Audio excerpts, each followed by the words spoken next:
celebration, fifth celebration. Celebrate together with Liana and thank the Lord for this wonderful time of celebrating her birthday.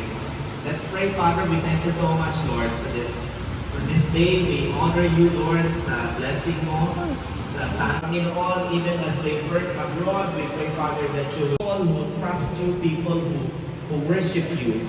Lord, we thank you so much, Lord, for this afternoon. We ask that you bless us, Lord, that as we come together and honor you, Lord, for all the blessings that you have bestowed to this family. We pray, Father, that you will allow us to be mindful of every blessing that you have bestowed upon us. We thank you and we honor you in Jesus' name. Amen. Sir, habulin nyo lang po. Tapos kakain po. Per table, para po hindi matulog.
That's my gift, Yana. Open it. Wow. Can you read my letter? There, you get it. Wow. Happy birthday. I love you so much. No. I give up.